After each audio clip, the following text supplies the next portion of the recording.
नमस्कार। आज तक के डिजिटल प्लेटफॉर्म पर हमारे इस खास शो आरएनए में आपका स्वागत है और मैं हूं संजीव पालीवाल। आज मेरे दोस्त ने ना थोड़ा परेशान होकर मुझे कॉल किया और बोला, यार सुबह सुबह मेरी जेब कट गई। मैंने आश्चर्य प्रकट करते हुए कहा, यार तू तो अपनी गाड़ी से आता है, फिर जेब कैसे और कहां कट गई? अब मेरा दोस्त है पूरा नौटंकी। सांस भर के उसने जवाब दिया, अरे भाई बाहर कहीं नहीं, घर में ही चपत लग गई। मैंने कहा, यार पहेलियां मत बुझा, सीधे सीधे बता माजरा क्या है। इसके बाद जो वाकया उसने मुझे सुनाया है ना, उसके बाद से तो मुझे भी घबराहट होने लगी है, क्योंकि वो है तो हम सबके सरोकार वाली बात। तो मैंने सोचा क्यों ना आपसे साझा कर ही लिया जाए। आप भी सोच रहे होंगे कि ऐसा क्या कह दिया मेरे दोस्त ने, तो लीजिए सुनिए उसकी कहानी।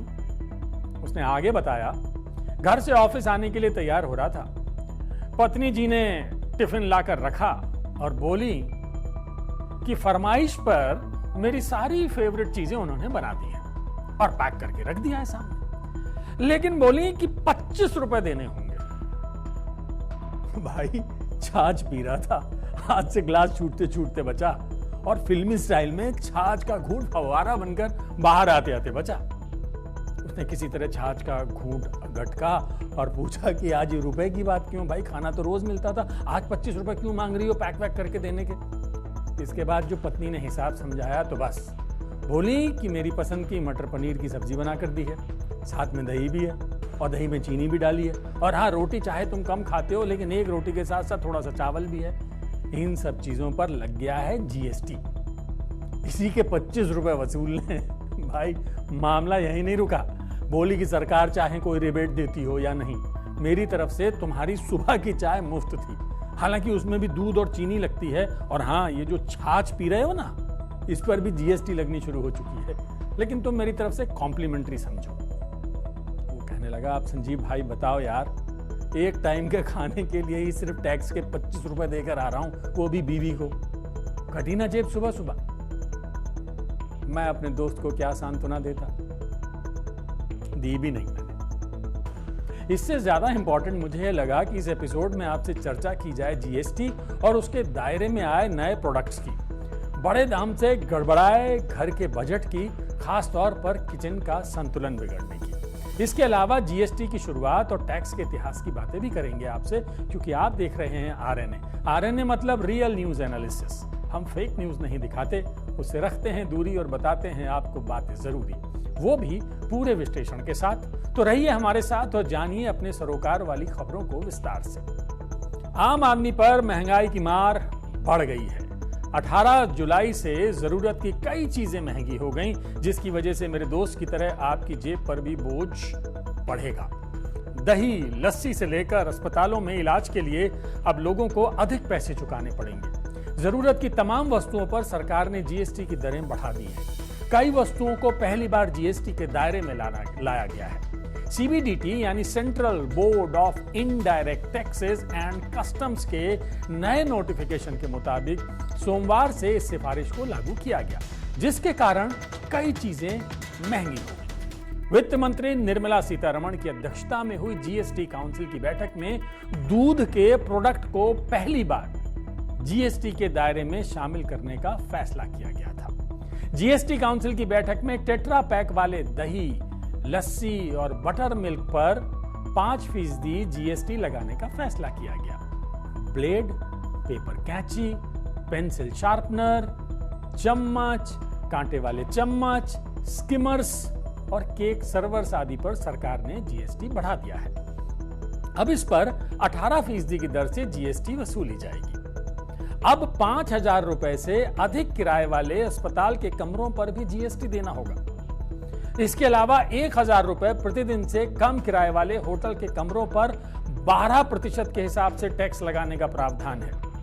अभी तक इस पर किसी तरह का टैक्स नहीं लगता था। इलेक्ट्रिक वाहनों पर 5% जीएसटी।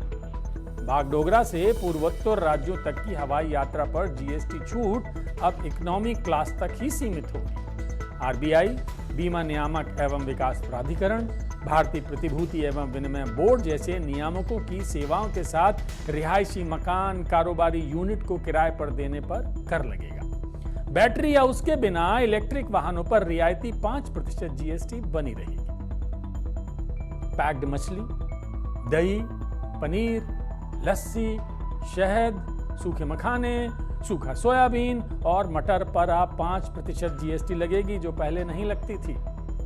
चेक जारी करने के एवज में, सुनिए सुनिए सुनिए, चेक जारी करने के एवज में बैंकों की तरफ से ली जाने वाली फीस पर 18% जीएसटी लगेगा। एटलस समेत नक्शे और चार्ट पर 12% जीएसटी लगेगा। सौर वाटर हीटर पर अब 12% जीएसटी लगेगा, पहले ये 5% था। सड़क, पुल, railway, metro, waste treatment plant और शवदाह के लिए जारी होने वाले कॉन्ट्रैक्ट पर अब 18% जीएसटी लगेगा। ये अब तक 12% था। अब सवाल ये है कि ये तो सब मैंने बता दिया आपको कि बढ़ता जा रहा है, लेकिन सवाल ये भी है कि कोई चीज सस्ती हुई है? तो रोपवे से वस्तुओं और यात्रियों के परिवहन सर्जरी से जुड़े उपकरणों पर जीएसटी 12 से घटकर 5% हो गया है। ट्रक, वस्तुओं की ढुलाई में यूज होने वाले वाहनों जिसमें ईंधन की लागत शामिल है पर अब 18 की बजाय 12% जीएसटी लगेगा। अब तक तो आप समझ ही गए होंगे कि क्या महंगा हो रहा है और क्या सस्ता। हम आपको जीएसटी के इतिहास के बारे में बताएं और इससे पहले भारत में वस्तुओं और सेवाओं पर क्या टैक्स प्रणाली थी उसके बारे में बताएं। उसके पहले सोचा आपको एक सरकारी आंकड़ा बता दूं। दरअसल सरकारी आंकड़ों के मुताबिक जून महीने में जीएसटी कलेक्शन सालाना आधार पर 56% बढ़कर 1,44,000 करोड़ रुपए पर पहुंच गया। ये ऐसा 5वां महीना रहा लगातार जब सरकार को जीएसटी से 1 लाख करोड़ रुपए से ज्यादा राजस्व प्राप्त हुआ। मई में सरकार को जीएसटी से 1,40,00,000 रुपए प्राप्त हुए थे। प्री पैक फूड आइटम जैसे दूध के पैक्ड प्रोडक्ट, दही, लस्सी, पनीर और छाछ पर सरकार ऐसे वक्त में 5% जीएसटी वसूल रही है, जब देश में महंगाई अभी भी कई सालों के उच्च स्तर पर बनी हुई है और दूसरी ओर जीएसटी कलेक्शन भी लगातार बढ़ रहा है। अच्छा, कई लोगों को यह भी लगता है कि सरकार क्या करेगी, यह फैसला तो जीएसटी काउंसिल ने लिया है। आपको भी ऐसा लग रहा है क्या? चलिए ये भी क्लियर हो जाएगा। जीएसटी काउंसिल को जानने से पहले आइए जीएसटी को जान लें, जिसकी दरें बढ़ने से लोगों के लिए मक्खन लगाना भी मुश्किल हो गया है। मेरा मतलब ब्रेड, टोस्ट, रोटी, पराठे पर मक्खन लगाकर ही खाना मुश्किल हो गया है। तो सवाल यह है कि क्या है जीएसटी, ये भी समझ लें। भारत में अब तक का सबसे बड़ा टैक्स सुधार वस्तु एवं सेवा कर यानी जीएसटी 1 जुलाई 2017 को लागू हुआ था। एक देश एक कर कहे जाने वाली इस सेवा को मोदी सरकार ने स्वतंत्रता के बाद सबसे बड़ा टैक्स सुधार कहा था। कहते हैं इस कर सुधार का ढांचा आज से 22 साल पहले भारत के पूर्व प्रधानमंत्री अटल बिहारी वाजपेयी ने देखा था। वस्तु एवं सेवा कर, गुड्स एंड सर्विसेज टैक्स को संक्षिप्त रूप में जीएसटी कहते हैं। गुड्स यानी जिन सामानों का इस्तेमाल हम करते हैं उसमें कोई भी पैकेज, खाद्य सामग्री, cigarette packet, mobile handset, truck से लेकर कार तक शामिल है। सेवाओं में हम दूरसंचार सेवाओं का इस्तेमाल कर रहे हैं या होटल में रहना खाना और वहां की सर्विस। जीएसटी लागू करने का मकसद सीधा और साफ है, एक देश एक मार्केट एक टैक्स। जीएसटी लागू होने से service tax, VAT, cracker, excise duty और अन्य कई टैक्स समाप्त हो गए। इनकी जगह जीएसटी ने ले ली। हालांकि अब भी शराब, पेट्रोलियम पदार्थ यानी पेट्रोल डीजल और स्टाम्प ड्यूटी को जीएसटी से मुक्त रखा गया है। इन पर आज भी पुरानी टैक्स व्यवस्था लागू है। हमने आपको बताया कि जीएसटी 1 जुलाई 2017 को लागू हुआ था। उसके शुरू होने यानी सफरनामे की बात बताऊं उससे पहले आदतन आपको कुछ इंटरेस्टिंग फैक्ट बताता चलूं। अगस्त 2016 में असम जीएसटी पास करने वाला पहला राज्य बना था। अप्रैल 2017 में बिहार जीएसटी पास करने वाला पहला गैर बीजेपी शासित राज्य बना था। भारत में ऐसे शुरू हुआ था जीएसटी का सफर कि साल 2000 में अटल बिहारी वाजपेयी ने पश्चिम बंगाल के तत्कालीन वित्त मंत्री असीम दास गुप्ता की अध्यक्षता में जीएसटी के ऊपर रिव्यू के लिए एक कमेटी का गठन किया था, जिसमें उन्हें जीएसटी का पूरा मॉडल तैयार करने की जिम्मेदारी दी गई। केलकर टास्क फोर्स ने जीएसटी के रूप में अप्रत्यक्ष करों का एकीकरण करने की सलाह दी। 2006 में अपने बजट भाषण में वित्त मंत्री पी चिदंबरम ने जीएसटी का जिक्र किया था। 2010 में वित्त मंत्री पी चिदंबरम ने अपने भाषण में घोषणा की थी कि जीएसटी अप्रैल 2011 से लागू कर दिया जाएगा।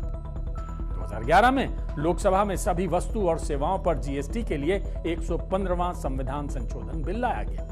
2013 में स्थायी समिति ने जीएसटी पर अपनी रिपोर्ट पेश की और नवंबर 2009 में सरकार के पेट्रोलियम पदार्थों के जीएसटी में शामिल करने के प्रस्ताव को एम्पावर्ड कमेटी ने खारिज कर दिया था। 2014 में 122वां संविधान संशोधन लोकसभा में पास हो गया। 3 अगस्त 2016 को जीएसटी राज्यसभा से पास हो गया और सितंबर 2016 में इसे राष्ट्रपति की मंजूरी भी मिल गई। इसके बाद 22 सितंबर 2016 को जीएसटी काउंसिल का गठन किया गया। ये परिषद नई अप्रत्यक्ष कर प्रणाली के लिए कर की दर, उसमें दी जाने वाली छूट और इसकी सीमा पर फैसला करती है।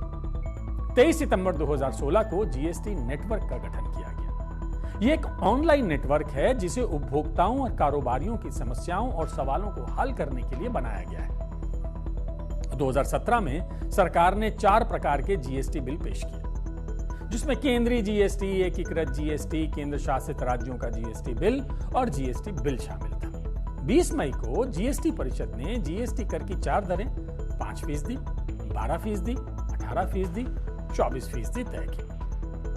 20 जून 2017 को अरुण जेटली ने ऐलान किया कि आजादी की रात की तर्ज पर 30 जून की आधी रात को जीएसटी को लॉन्च किया जाएगा। 1 जुलाई 2017 से जीएसटी देश में लागू हो गया। प्रधानमंत्री मोदी ने जीएसटी लॉन्च होते वक्त कहा था कि जीएसटी किसी एक सरकार की उपलब्धि नहीं है, बल्कि सबकी साझी विरासत है और सबके साझे प्रयास की परिणति है, एक लंबी विचार प्रक्रिया का परिणाम है। आज यही विचार भारत के मध्यम वर्गों के लिए भारी पड़ रहा है। आज इस जीएसटी की साझी विरासत को ढो पाना आधे से अधिक भारतीयों के लिए मुश्किल हो रहा है। पहले तो लोग ये भी कहते थे कि चलो कुछ ना सही तो दाल रोटी ही खा लेंगे। जीएसटी काउंसिल की नई दरें लागू होने के बाद अब तो दाल रोटी के लिए भी सोचना पड़ेगा। अब आपको एक खास बात बता दूं कि जीएसटी काउंसिल की सिफारिशें सरकार को माननी ही होंगी, ऐसा भी नहीं है। सरकार अगर चाहे तो आटा, चावल, दही उसी दाम में आप खरीद सकते हैं जिस दाम में अभी तक खरीद रहे थे, क्योंकि हाल ही में सुप्रीम कोर्ट ने जीएसटी पर एक अहम फैसला सुनाया था। कोर्ट ने कहा था कि जीएसटी काउंसिल की सिफारिशें मानना केंद्र और राज्यों के लिए बाध्यकारी नहीं है। इसका मतलब है कि जीएसटी काउंसिल जो भी सिफारिशें देता है उन्हें लागू करने के लिए केंद्र और राज्य सरकार बाध्य नहीं होंगे, बल्कि ये सिफारिशें सलाह या परामर्श के तौर पर देखी जानी चाहिए। अदालत ने यह भी कहा कि संसद और राज्य विधानसभाओं के पास जीएसटी पर कानून बनाने का समान अधिकार है। जीएसटी परिषद इस पर उन्हें उपयुक्त सलाह देने के लिए है। चलिए आपको ये बता दें कि जीएसटी परिषद क्या है और ये कैसे काम करती है। 2016 में संसद के दोनों सदनों द्वारा संवैधानिक 122वां संशोधन विधेयक पारित होने के बाद माल और सेवा कर व्यवस्था लागू हुई। 15 से अधिक भारतीय राज्यों ने तब अपने राज्य विधानसभाओं में इसकी पुष्टि की, जिसके बाद राष्ट्रपति ने अपनी सहमति दी। जीएसटी परिषद राष्ट्रपति द्वारा संशोधित संविधान के अनुच्छेद 279A1 के अनुसार स्थापित की गई थी। परिषद के सदस्यों में केंद्रीय वित्त मंत्री अध्यक्ष के तौर पर, केंद्रीय वित्त राज्य मंत्री और राज्यों के वित्त मंत्री या राज्यों की सरकार के कोई प्रतिनिधि इस परिषद में शामिल होते हैं। सवाल यह कि क्यों की गई थी जीएसटी परिषद की स्थापना। वस्तु एवं सेवा कर प्रणाली के अंतर्गत जीएसटी परिषद मुख्य फैसला लेने वाली एक संस्था है जो कि जीएसटी कानून के तहत होने वाले कार्यों के संबंध में सभी जरूरी फैसले लेती है। जीएसटी काउंसिल कुछ राज्यों के लिए विशेष दरों और प्रावधानों को ध्यान में रखते हुए टैक्स निर्धारण, टैक्स में छूट अथवा टैक्स कानून और टैक्स समय सीमा तय करती है। जीएसटी परिषद पूरे देश में वस्तुओं और सेवाओं के लिए एक ही कर निर्धारित करती है। अब जीएसटी परिषद की सिफारिशें आम आदमी की जेब पर कितना असर डालती हैं और सुप्रीम कोर्ट के दिशा निर्देश के मुताबिक केंद्र सरकार या राज्य सरकारें आम आदमी को राहत देने के उपाय करती हैं या नहीं, ये देखने की बात है। इसी के साथ अब आप सभी दर्शक जो हमें आज तक के डिजिटल प्लेटफॉर्म पर फॉलो कर रहे हैं, देख रहे हैं, उनसे हमारा एक सवाल और एक रिक्वेस्ट। कैसा लगा आपको हमारा ये शो आरएनए और हमारी एनालिसिस? आज डिस्कस किए गए मामले पर आपका क्या विचार है? कमेंट करके आरएनए के इस एपिसोड के बारे में अपना रिएक्शन जरूर दें और सब्सक्राइब करें हमारा चैनल आज तक।